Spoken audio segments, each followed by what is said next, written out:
হরিদে, মাকে ডাক। দিদিমাকে? কেন, কি বলবে? ও মা, মা গো, মা। হলো কি কথায়? কি তোমরা ভেবে ভেবে মাথা খারাপ করছো গো? আমার কে বউ হবে আমি জানি গো, হৃদয়ও জানে। আমি জানি? কি বলছো কি গো? হ্যাঁ রে, হ্যাঁ, কুটো বাধা রয়েছে রে, বাধা রয়েছে। সেই যে রে, যেবার শিহরে তোর সাথে তোর বাড়ি গেছিল, বরদাদা তখন বেঁচে ছিল। ওই যে রে, কীর্তনের আসরে একটা কচি ছালা বড় রঙ্গ করছিল, আমায় বর পছন্দ করে দেখিয়েছিল। ও হ্যাঁ, মনে পড়েছে। সে তো জয়রাম বাটির রামচন্দ্র মুখুজ্জের মেয়ে। দূর দূর দূর, না না না। কেন রে?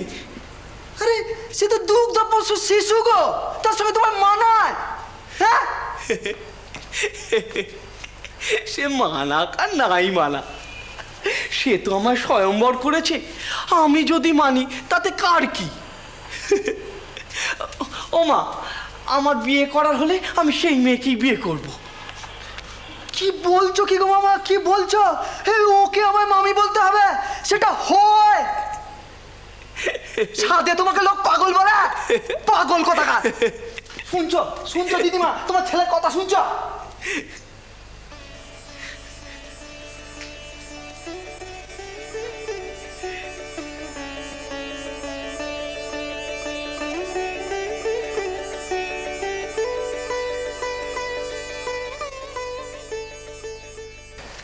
হ্যাঁ, গদাই নিজে বলেছে মেয়ে কুটো বাঁধা আছে।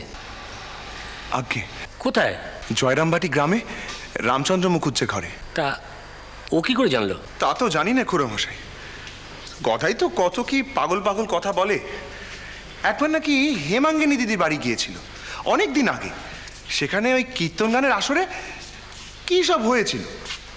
তাছাড়া ওর কথা খেই পাওয়া যায়, এ তো আপনি জানেন খুড়োমশাই। কুটো বাঁধা? পাগল ছেলে। আরে কি গাছের ফল নাকি যে চাষা তাতে কুটো বেঁধে রাখবে ভগবানের ভোগ দেবে বলে? হ্যাঁ, তো যাক গিয়ে সব কথা। তা তুমি কথাবার্তা কয়েছো সেখানে? আগে না খুড়োমশাই, আপনি না বললে আমরা কি করে কথা বলি। তবে খোঁজ খবর নিয়েছি, তো মনে হচ্ছে হবার নয়। কেন? ওই যে জয়রাম মুখুজ্জে, জয়রাম বাটিরই, একবার তার মেয়ের ব্যাপারে কথা বলতে গিয়ে ফিরিয়ে দিলে না গদাই পাগল খেপায় সব বলে। রামচন্দ্র মুখুজ্জে তো তারই খুঁড়তো ভাই। হ্যাঁ, বুঝলুম।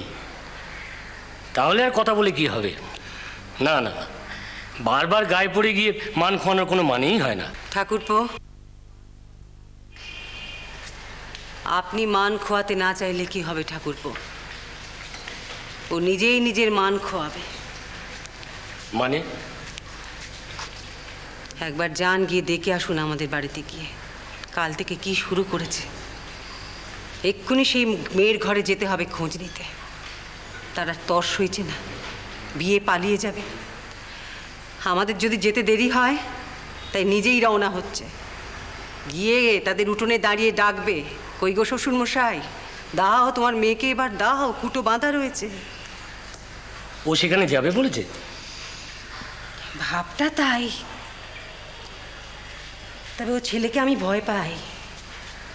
ও যা ভাবে তা ঠিক করেই ছাড়ে। মেজো খোকা। হ্যাঁ মা। ও বাবা, তুই বরং ঘরে ফিরে যা, আমি এখানে একটু কথা কইছি। তুই ওকে চোখে চোখে রাখিস, দেখিস বেরিয়ে না যায়। সে তো নয় রাখলাম, কিন্তু আমার তো আবার কোয়ালপাড়া যাওয়ার কথা, এক জজমান দেখা করতে বলেছে। সে যাবি কোন, আমি এক্ষুনি ঘরে ফিরে যাব। তুই যা, ওর লক্ষণ ভালো নয় বাবা।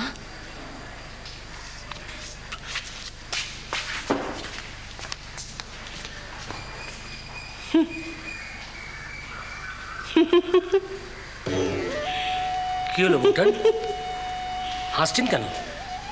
কি বলি ঠাকুরপো, একের পর এক রঘুবীর সব সাজিয়ে রেখেছেন। মনে মনে ভাবলাম, যাক, যা হবার হবে, আমি আর বিয়ে বিয়ে করে পাগল হই কেন? ধীরে সুস্থে ঠিক একটা কিছু হয়ে যাবে, কটা দিন যাক। তা রঘুবীর বললেন, শুয়ে বসে তুই জীরণ দিবি? ওঠ, ছোট, যা দৌড়ে দৌড়ে গিয়ে হতে দে। তা এত গপ্প হলো কবে? কাল রাত্রিরে। মেয়ের বাপের ঘরের এত খবর মেয়ের গোষ্ঠীর পরিচয় পেলেন কোত্থেকে? জুটে গেল ওই আমার ওই হেমাঙ্গিনী মায়ের ছেলে হৃদে, সে এসে রয়েছে না, তা সেই বললে সব। ঠাকুরপো, মেয়ের বাপের ঘর ওই জয়রামবাটিতেই, মায়ের ঘর শিহরে।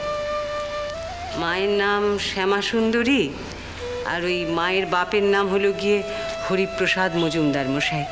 তা আপনি কি ওই ঘরে কাজ করতে ইচ্ছুক? ঘটকালি করাতে চাইছেন? আমার ইচ্ছে অনিচ্ছের কথা আর মুখ পেরে বলতে চাইনি ঠাকুরপো।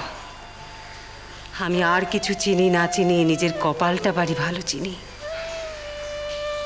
তাহলে আমি এবার জানতে চাই রঘুবীরের ইচ্ছেটা কি।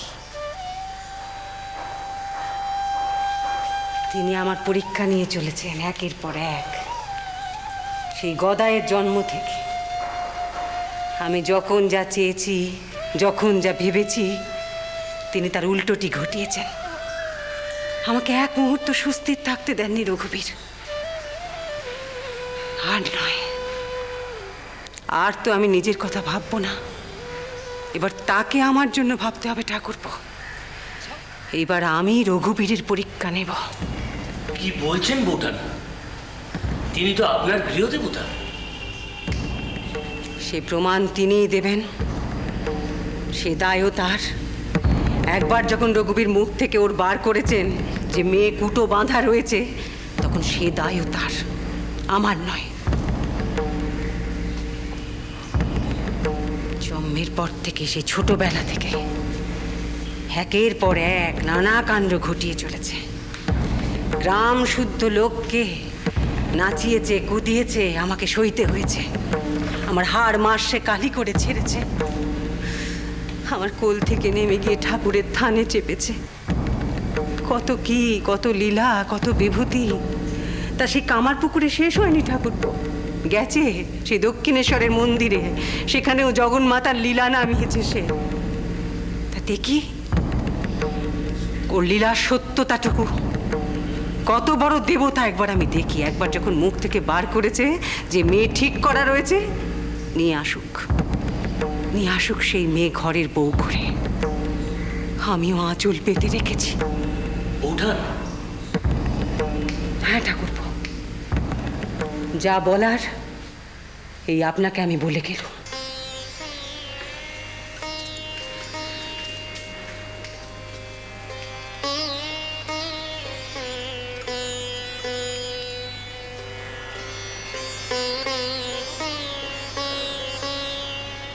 সত্যি এতগুলো বছর, এত ঝড়ঝাপটা, একটু নোয়াতে পারিনি বৌঠানকে।